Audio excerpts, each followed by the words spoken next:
My daughter-in-law got promoted to regional marketing director. She took the whole family out to celebrate at some fancy steakhouse downtown, but guess what? She didn't invite me. Hours later, I get this text from her, Gary. Remember to winterize the sprinkler system tomorrow. Don't mess it up. I just typed back, okay? Then I quietly packed my tools and left. When they came stumbling home that night, drunk and happy, what they found inside left them speechless. I'm Gary Mitchell, 58 years old, and let me tell you how this whole mess started. So there I was, sitting in my garage at 9:45 p.m., staring at a bowl of instant chili I didn't even want. The place smelled like WD-40 and motor oil. You know how it is when you've been working with your hands all day. I'd spent hours fixing their garbage disposal, replacing some loose outlet covers, cleaning those gutters that never seemed to stay clean. My fingernails still had grease under them. My phone buzzes on the workbench. For a second, I'm thinking maybe it's my son Tyler, saying they saved me a seat at whatever fancy place they went to celebrate. But no, it's Madison, my daughter-in-law. Gary, remember to winterize the sprinkler system tomorrow. Don't mess it up. I read that message 3 times, just sat there looking at it. You know that feeling when something hits you wrong? That's what happened. Here I am eating dollar store chili alone while they're out blowing money on steaks that cost more than my weekly groceries. And she's giving me orders like I'm the maintenance guy. So I do something stupid. I open Instagram. There they are, all over social media. My son Tyler in his good shirt, the one I taught him to iron when he was 16. Madison in this tight red dress, grinning like she owns the world. My grandkids Kyle and Ashley eating shrimp cocktail bigger than their heads. Tyler's brother-in-law was there, Madison's sister, even her mother flew in from Phoenix. 9 people total, living it up. The caption says, "Celebrating my queen's promotion, regional marketing director at 31. Here's to women who never stop climbing." 247 likes in 30 minutes. You get the picture. I close the app, put the phone down, look at my chili getting cold. And here's the thing, I didn't get mad, I didn't yell or throw anything, I just got real quiet, real focused, like when you're troubleshooting a circuit, and suddenly you see exactly what's been causing the short. I stood up slow, walked into the house, went up to my room, because what they didn't know, what nobody at that table full of expensive wine could imagine, is that I'd been getting ready for this moment for 6 months. This time, I wasn't going to fix their sprinklers. This time, I was going to disappear. And when they came home that night, what they'd find would change everything. But let me back up 3 years so you understand how a 58-year-old retired electrician who gave everything for his family ended up being treated like unpaid help. 3 years ago, I buried my wife, Carol. Breast cancer took her in 8 months, so fast I barely had time to wrap my head around it. Left me alone in our house in Riverside, this 2-story place where we raised Tyler, celebrated every birthday, every Christmas, every milestone you can think of.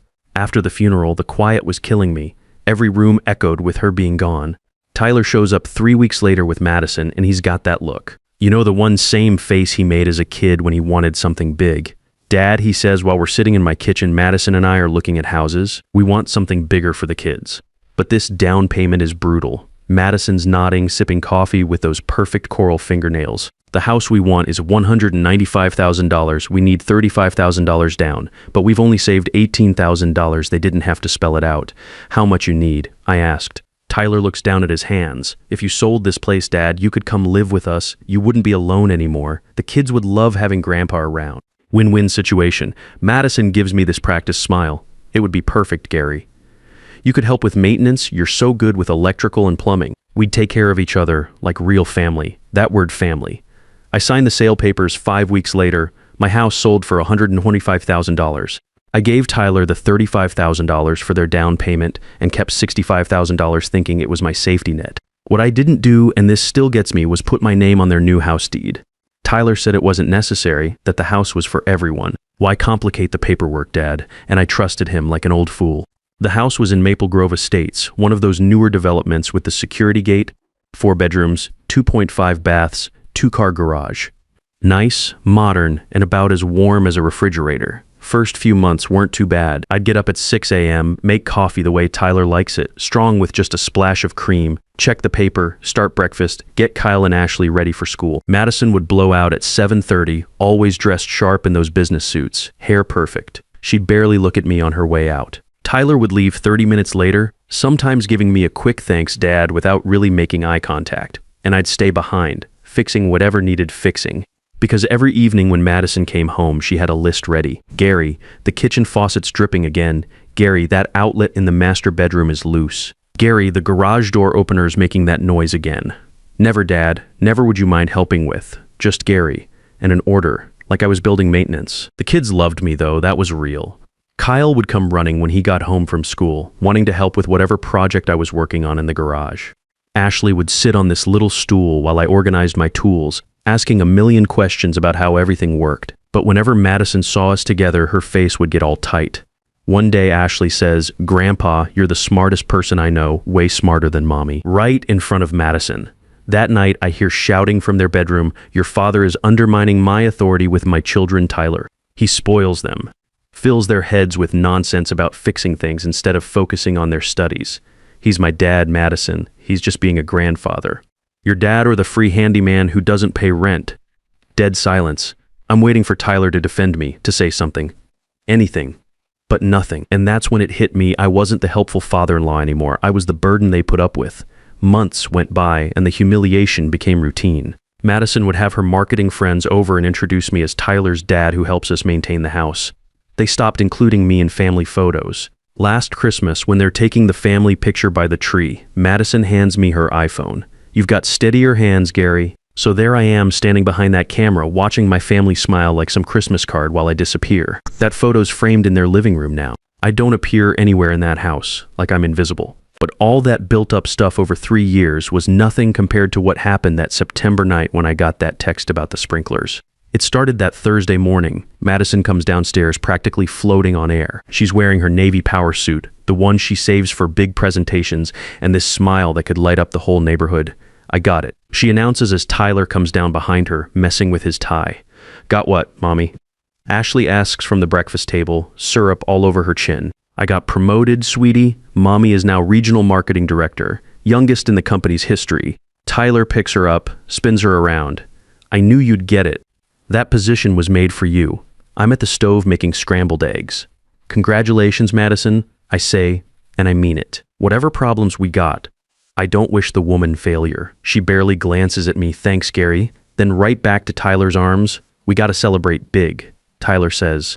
"Like my wife deserves." Riverside Steakhouse, Madison suggests, her eyes lighting up. "The one downtown with the city view. Money's no object tonight." Kyle raises his hand like he's in school. "Do I get to come?" "Of course, buddy. The whole family."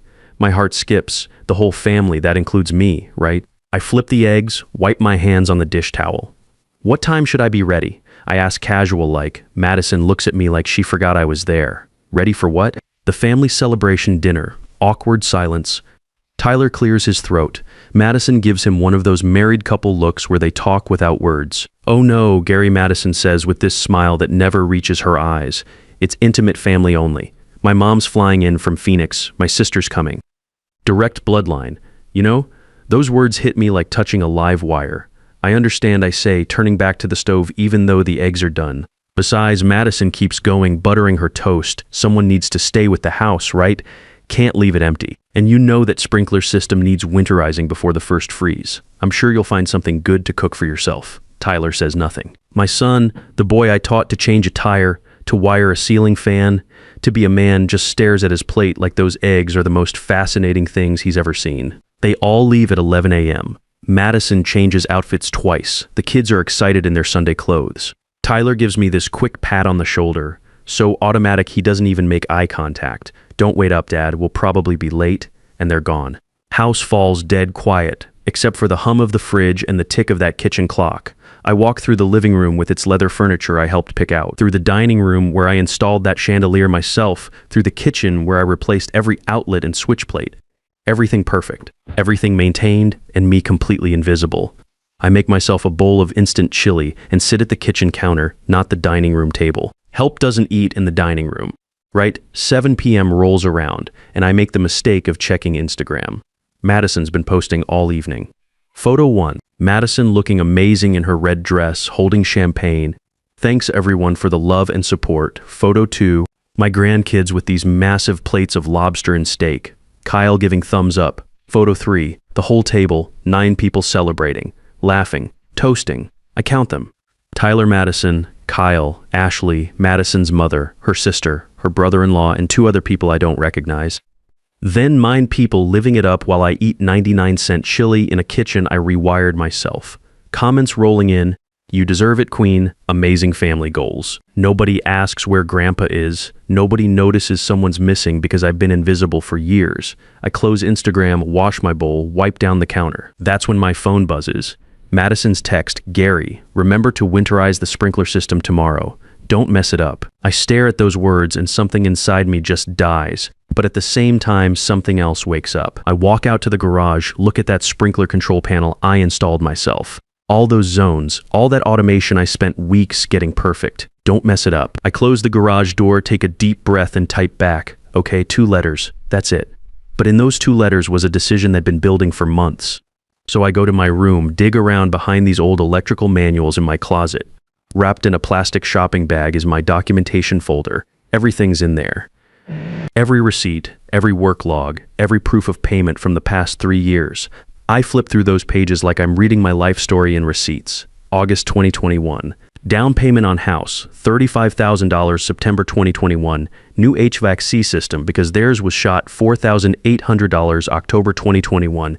Deck construction materials and my labor, $3,200 November 2021. Basement finishing so the kids could have a play area, $14,500. The list goes on and on. New water heater when theirs leaked all over the garage floor, $900. Electrical panel upgrade because the old one was a fire hazard, $1,800. Garage door and opener, $800 kitchen appliance package because Madison wanted everything to match, $2,400. Then there's the monthly stuff. See, Tyler could only afford $450 per month on his warehouse supervisor salary, but the actual mortgage payment was $980.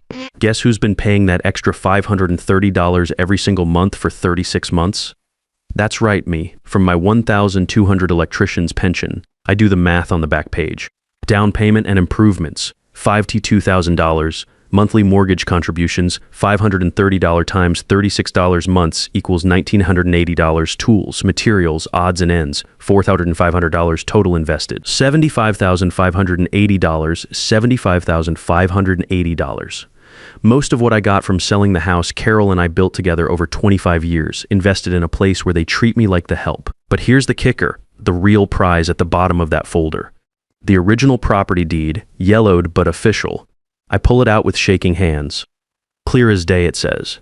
Property located at 1247 Oakwood Drive, Maple Grove Estates. Owner, Gerald Mitchell. My name. Only my name. When we bought the house, the real estate lawyer suggested putting it in my name first since I was providing the full down payment. You can always transfer it later, Mr. Mitchell, but this protects your investment up front. Tyler agreed. Makes sense, Dad. We'll handle the paperwork later. But later never came. He'd mention it here and there the first few months. We should get to that deed transfer, Dad, but there was always something more urgent. Basketball practice for Kyle, dance lessons for Ashley Madison's work projects. Eventually he stopped asking, and I never reminded him. Call it instinct, call it luck, but some part of me held onto that deed like a life preserver. I put everything back in the folder, but I don't pack it yet. First, I take out my phone and call a number I saved months ago. Hello, sharp professional voice. Stephanie, it's your Uncle Gary. Uncle Gary, what a surprise. How are you? Stephanie Woods is my late brother's daughter. Family lawyer went through a nasty divorce that made her tough as nails in court. Smart as a whip, too. I need your help, kiddo. It's urgent. Can you meet me tomorrow morning? Of course. Uncle Gary, you sound different. Is everything okay? I'm about to be okay. For the first time in 3 years, I'm about to be just fine. But I need legal advice about my house. Your house? I thought you lived with Tyler and Madison. Exactly. That's why I'm calling. I explain everything in 20 minutes. The investment, the deed, the treatment, that text about sprinklers. When I finish, Stephanie lets out this low whistle. Uncle Gary, are you telling me that house is entirely in your name and they don't know it?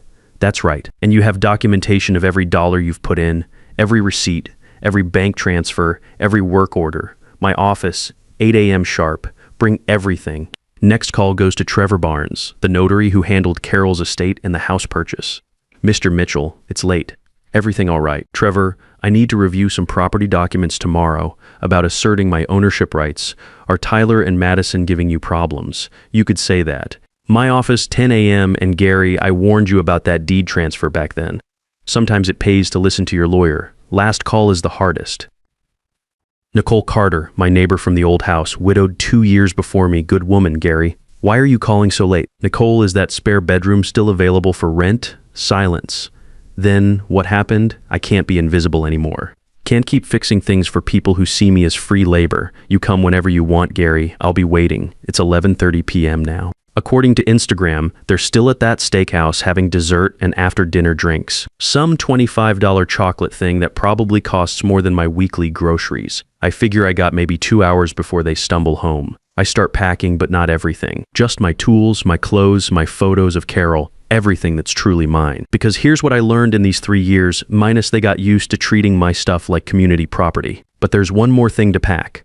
I open my workbench drawer and take out this small digital recorder I bought 6 months ago at Radio Shack. Best $45 I ever spent.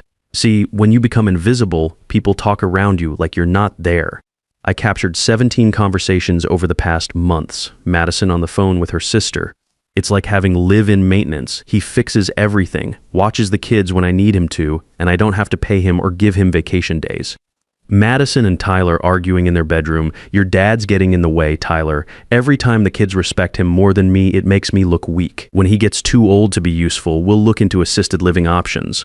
Madison with her marketing friends in the living room. You have no idea how convenient this is. My father-in-law handles all the household maintenance so I can focus on climbing the corporate ladder.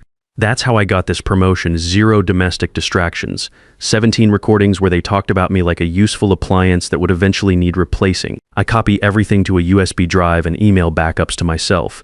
Then I load my truck with my tools and personal stuff. 1 duffel bag of clothes, my toolbox, my photos, and that deed folder. 1:15 a.m. and I'm ready. I leave a note on Tyler's nightstand. Son, for 3 years I've lived in this house as unpaid maintenance staff. I fixed, cleaned, maintained, and swallowed orders without complaint. Tonight, while you celebrated and texted me commands about sprinklers, I made a decision. I won't be the ghost of this family anymore. Check the deed. We'll discuss this with lawyers present. I've loved you your whole life, but love doesn't mean letting you walk all over me, Dad. I leave the property deed on Madison's pillow with a yellow sticky note. This house is in my name. It always was. $75,588 is invested. See you at the lawyer's office. I drive away at 1:30 a.m. In my rearview mirror, that house I helped buy and maintain disappears into darkness. And you know what? I don't feel sad. I feel free. When they got home at 2 a.m., drunk and happy, they find an empty garage where my truck used to be. Empty spaces where my tools had been organized, an empty room where I'd been invisible for 3 years. Kyle told me later that Tyler read my note 3 times before it sank in. Madison saw that deed and went white as a sheet. They called my phone 47 times that night.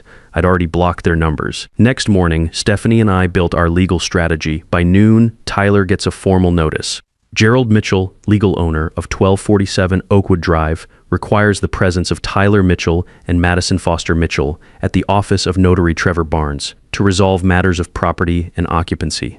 They show up looking like they aged 10 years in 2 days. Tyler can't make eye contact. Madison looks like someone yanked the rug out from under her executive confidence. Dad, Tyler starts, we can work this out. Your family. Family, I say, is built on respect, son, not blood and obligation. Stephanie lays out the options real clear. Immediate eviction. They got 30 days to vacate. Full buyout for $75,580 within 90 days.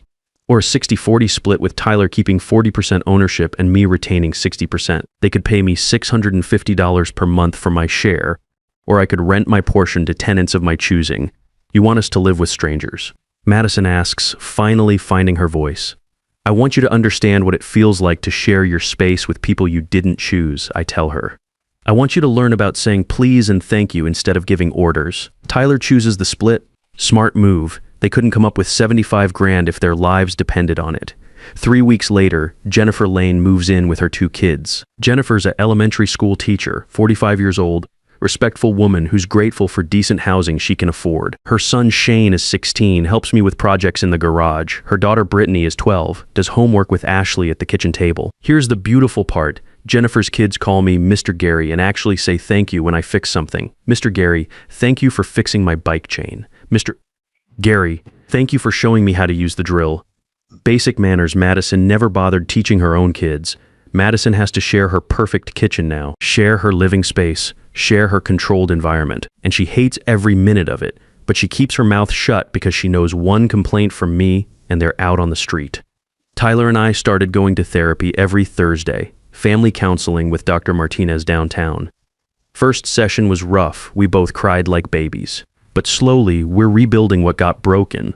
Tyler's learning to stand up for himself, learning that keeping peace isn't worth sacrificing family. I let her walk all over you, Dad. He told me during our 4th session, I was so scared of fighting with Madison that I threw you under the bus. That's not the man you raised me to be. Madison pays me $650 every month now, like clockwork. And here's the thing, she's learned to say please when she needs electrical work done. Gary, would you please look at the outlet in Kyle's room? It's like training a dog, but hey, progress is progress. I live 10 minutes away now in Nicole's spare bedroom. Pay her $400 a month for rent. Help around her place too, but as a friend, not unpaid labor. I see my grandkids every weekend. They come to Nicole's garage where I set up my workshop. Kyle's learning to use hand tools properly. Ashley's building a birdhouse for her mom. You should see their faces when they're working with their hands, learning how things actually work instead of just pushing buttons all day. That's something Madison's corporate world can't teach them. The other day, Kyle asks me, Grandpa, why did you leave? Sometimes, buddy, I tell him while we're sanding that birdhouse, when people stop treating you with respect, you have to remind them that you matter. I didn't leave because I stopped loving you. I left because I love myself too. Smart kid, that Kyle, he nods like he gets it. Madison's different now too. Still proud, still ambitious, but she's learned some humility. Last month, she actually asked my advice about the water pressure in the upstairs bathroom. Asked, not demanded, and when I fixed it, she said thank you. Actually looked me in the eye when she said it. Jennifer told me Madison broke down crying one night, talking about how she grew up poor, and when she finally got successful, she became exactly what she used to hate, the employers who treated her mother badly when she cleaned houses. I was so scared the kids would love you more than me, Madison admitted to Tyler during one of their arguments I accidentally overheard. So I treated you like competition instead of family. Tyler's getting stronger too. Just last week he told Madison, that's my father you're talking about. He deserves respect in this house. First time in 3 years I heard him defend me. That text about winterizing sprinklers was the best thing that ever happened to me. It woke me up to something I should have known all along. Respect isn't automatic because you're family. It's earned through boundaries and consequences. People ask me if I regret it, if I feel bad about what I put them through.